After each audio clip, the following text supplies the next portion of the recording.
continue to talk, and I know that in talking with the mayor about this in the mayor's office, that the mayor has, he's prepared, I should say, he's prepared to work with this body, if it were the intention of the body, to try to work with the applicant. My recommendation to you, and I'm making the recommendation publicly because it's not a big deal and I'm not giving anything inappropriate as far as litigation strategy, but my recommendation to you is that we consider filing a notice of appeal in order to protect the city's rights. I should say the permit granting authority's rights. But that does not necessarily mean that we have to act on the appeal or go forward. You have a 30-day window to file a notice of appeal. And that window starts the date the decision is docketed. So that's, I believe, the January 7th date. That's the date the decision is dated. So I would ask this body to convene again as permit granting authority, at which time we would take a vote on that. But I wanted to highlight for you collectively, rather than having individual discussions or private discussions, where you consider that and consider the option of filing a notice of appeal. And should we wish to go forward, or should we wish to have a discussion, we could do so. And I would happily do that about other issues that are in the record. Because I read the decision and I've reread portions of the trial transcript where I believe there's indicators otherwise of certain things. However, I'll also say this. I think it would be important for each of you individually, those of you who were on the body before and then the new members, to just give some time and thought and consideration and take some time to reflect on it. And then if you want to ask me questions individually, I'd be fine with that. We don't have to make any sort of decision that's going to continue the adversarial relationship. We don't have to make any sort of decision that's going to set up adversarial positions right now. Mr. Murray, the lawyer for CMART, has already asked me about what we might be doing, and I indicated this very thing, that we might file a notice of appeal, but try to keep the discussion going. He is filing a motion in court. They're entitled to recover their costs, and he's going to file that in court, but that doesn't necessarily mean he's going to act on it yet either. He wanted to let me know it was coming, and he wants to keep the discussion going. So I would indicate that so far, or at least initially, there have been very positive discussions between the parties, and we'll try to continue doing that. But I just think that the members should be aware, in light of the fact that the decision came down at a time when I wasn't able to speak with you, other than individually, of just some preliminary thoughts. And then we can convene as an SPGA, at which time you could be taking a vote on whether to proceed with a notice of appeal or not. And it doesn't even necessarily require a vote, actually. But I would like to do that. I appreciate the opportunity to discuss some things with the body. I do think there are some issues here, but I also know that it may be up to the body going forward to consider the bigger picture items. One other thing I had meant to mention, didn't. One of the issues the judge raised was when Councilor Hughes first came into office as Ward 5 councilor, and CMART's actually located in Ward 5. It's not in Ward 6, as one might believe, based on Councilor McEnany's advocacy when he was in office. But when Councilor Hughes came into office and sat down and asked questions of me, one of the things she talked about was extending the traffic study that had occurred. The first traffic study in this matter, prior to her election as Ward 5 councilor, stopped at the Hannaford red light, which is 200 yards south of Hayward Street. When Hannaford's came in, they had to study all the way down to the intersection of Elm Ave. So in discussing with Councilor Hughes about this, she said that she feels they should study the same area because there will be impacts in Wollaston, from Wollaston and in Wollaston, and wanted the study area standard. And in his decision, the judge construed that somewhat negative. So this is the type of thing I'm talking about, where things that were done for a very proper motive, and appropriate reason, were construed by the judge, or at least in his findings when he wrote his decision, once he had made his decision. It was held up as a negative. So there's a question in zoning cases whether a trial judge has essentially, he's inserted his own opinion in the matter, as opposed to and kind of overruled the SPGA.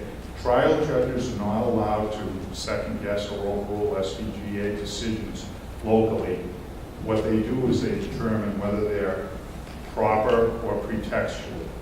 Well, this judge had concerns and thought there was pretext, but I think there's a clear record that some of what went on that he was concerned about, such as what I just mentioned about the expansion of the traffic study area, was not pretextual. That doesn't mean we keep going on this in terms of litigation. We may want to try to work toward resolutions, but those are the types of considerations that I just asked you to start thinking about. And I think we'll have one more meeting about whether we file the notice of appeal, which again doesn't require us to do anything other than protect our rights. And we could continue moving forward from there. So that was the reason for the discussion this evening with this body, as opposed to the SPGA, because I think we need a little more time on it, although we're on the 30-day clock. Thank you. Councilor Forrest, thank you, Madam President. Solicitor Timmons, just on that, you referenced that they could recoup, CMAR could recoup legal costs. Would we be using any outside counsel? Has there been any cost of the taxpayers? Has been handled in-house by your department? So far, this was a case that I handled. There's been no legal fee expense. There were fees incurred for traffic engineering, but they were actually paid by the applicant. It was the peer review. We did pay the traffic engineers from niche expert fees. Just for testimony? I beg your pardon? Yes, for their trial testimony, yes. So, just a couple of procedural questions on the SPGA process. So, as this decision comes back saying the city, that special permit granting authority should grant CMAR in this location, obviously we have a lot of concerns in the traffic. Was a big part of the discussion that I remember. Procedurally, does that restart the clock in SPGA and we redo a new permit? Do we have to grant the permit as presented that of us, some of us here to vote no on? We reopen that. Procedurally, how does that work? And now, particularly with the new council. What the judge did was he filed a decision with the court, a judgment, and within the judgment, he issued what's called an order of remand. He's remanded it back, which means sent it back. And his order says, for the issuance of the special permit. But he's added, subject only to such reasonable mitigation conditions as may be imposed by the council. So that means that the SPGA could hold a hearing regarding mitigation. And I would anticipate that that would be a step that should be considered and perhaps should be taken because it would influence outcomes here. That if we think that appropriate mitigation can occur, we should start negotiating as soon as possible with CMAR. First identifying it and then working with CMAR to see that it's implemented. So since it been changes to the running intersections, right, the West Swan Street, does that have impact? Council uses question about it backing up. Does that get to be addressed by the body?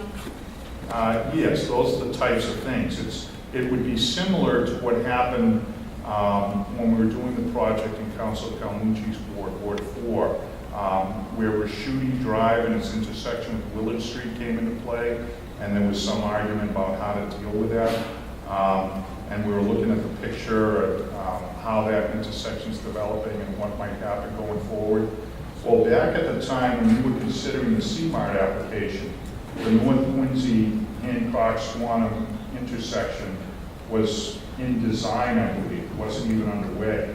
Well, now it's all implemented, it's functional, and it may be the case that with some refined traffic study, we can make some determinations about how things might work efficiently along Hancock Street. There are things like that that can be looked at. Thank you. Thanks. Council Calhoun. Through you to the solicitor, no costs have been awarded to date, right? That's correct. Right. And there's nothing in the decision that discusses costs. The litigant, the other side, didn't seek the costs in that suit. Right, well, really, the only costs that, and I can ask Mr. Murray to, I anticipate getting a motion soon, and I'm happy to share with you, but he took some depositions. And then there would be preparation with the engineers for the trial testimony. And then the documentation was voluminous in the end, most of that, so. I'm not certain what it'll be, but I'm happy to share it with everyone. Is there any As we share the decision. Is there any provision of law that would entitle them to costs, and it's not a civil rights, not a 93A? What's the... No, this was just a straight zoning appeal, and it's continued to be treated as a zoning appeal. There's not been a claim under a Civil Rights Act which would entitle them to damages and legal fees. There's no claim of that nature. This is a straight zoning appeal. And costs, as you know, go to the civil party that prevails. That's the nature of the application here. I think that some of the judge's findings, and then, you know, this abundant trial evidence that it was not the result of animus, that would trump any sort of civil rights appeal. And I've read the court's ruling. I don't say any comments I have for it, mixed feelings about it, but I'll say any comments I have for when we meet as the SPGA. But I guess I have two concerns. First is relative to mitigation. When the SPGA meets, the only consideration is relative to mitigation. That's correct. Right. And there's no mitigation plan currently before the SPGA because one was never developed by the city, which is noted in the judge's ruling that was one of the issues he had. The city didn't even discuss mitigation, how to offset some of the negative impacts. They just said no, or the SPGA just said no. Right. Well, I think what happened was the judge said the SPGA didn't discuss it, and that was correct primarily because of the denial, but pardon me, it had been discussed over the course of some very extensive discussions by the traffic engineers and the executive branch over the course of the summer. You may recall it was remanded. Yes. Then we convened briefly before the summer break, and during the summer the parties worked a lot together. I do know that part of CMAR's presentation during the hearing was that they did propose some mitigation. Yeah. So I presume that we are going to schedule an SPGA meeting this evening. Can I request through you that some written communication is made from the planning department or whatever department the mayor sees fit to send it from to the SPGA on the question of mitigation and what that body should consider? I don't think it's incumbent on the SPGA to start pulling mitigation ideas out of the air. We need to utilize the professionals we have in the employ of the city. Well, the sequence I see is that at our next meeting, which will be first one in February, I believe. February 1st. Right. We would consider the prophylactic notice of appeal and then a schedule going forward. Between now and then, I'll talk to Mr. Murray and CMART about how they wish to proceed and I'll also convey that to you at the first meeting. Because we've had several productive discussions already, and I want to see those continue, So what about? as I presume the body does. Right, so what about something, getting